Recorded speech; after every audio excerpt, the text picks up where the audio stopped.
ময়দানে যাবেন, চরমুনার ময়দানে যাবেন, মসজিদের ইমাম সাহেবের সাথে ভালো সম্পর্ক রাখবেন।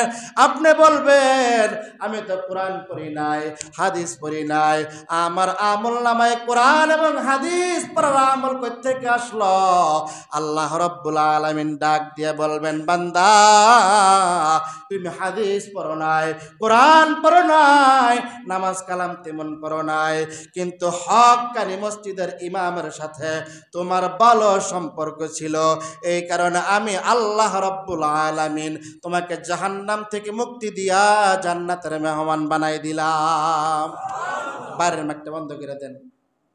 এই জন্য মুহতারাম হাজিরিন, আল কোরআন হুজ্জাতুল লাকা ওয়া আলাইকা, কোরআন কারো পক্ষে অথবা বিপক্ষে সাক্ষী দিবে। আমার কথা বুঝতেছেন? কোরআন কারো পক্ষে অথবা কারো বিপক্ষে সাক্ষী দিবে।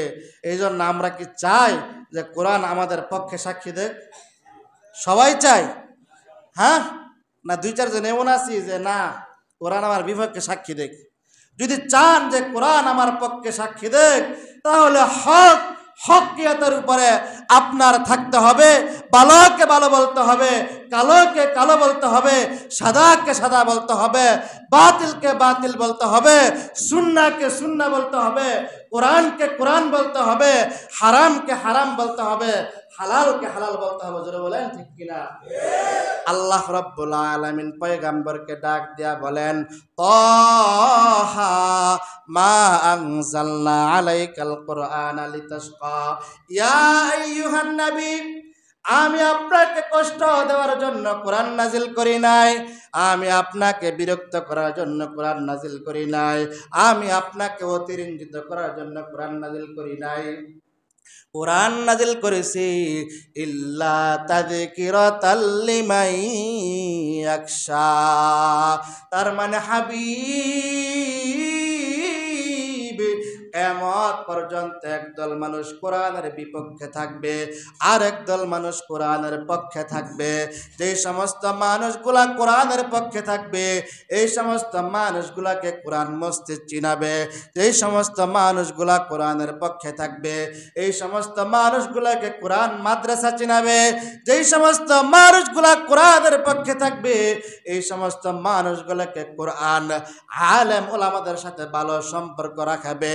যেই সমস্ত মানুষগুলা কোরআনের পক্ষে থাকবে, এই সমস্ত মানুষগুলা যদিও দুনিয়ায় থাকাকালীন নামাজ কালাম ঠিক মতো পড়ে নাই, কিন্তু হককে হক বলার কারণে, বাতিলকে বাতিল বলার কারণে, হকপন্থী আলেম ওলামার পক্ষে থাকার কারণে এই মানুষটাকে সরাসরি কোরআন জান্নাতের মেহমান বানাই দিবেন।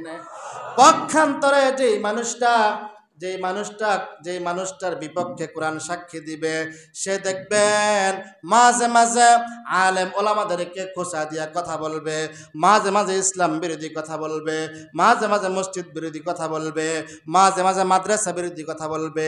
এই ব্যক্তিটা কোরআনের তাফসীর অনুযায়ী এই ব্যক্তিটা দুনিয়ার মধ্যে লাঞ্ছনা বঞ্চনার শিকার হবে, অপমানের শিকার হবে। মৃত্যুর সময় তার জবানে কালমাত নসিব হবে অনেক দূরের কথা।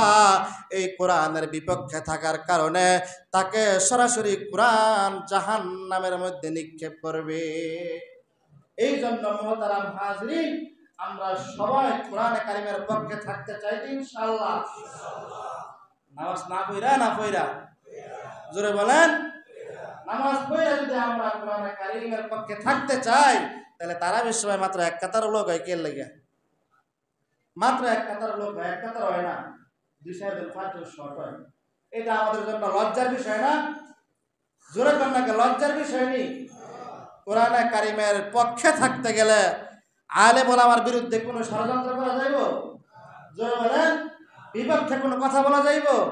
কোনো কথা বলা যাইব না। হাদিসের মধ্যে আসছে, 1 নাম্বার তুমি আলেম হও। কি হও? সবাই বলেন, 1 নাম্বার কি হও?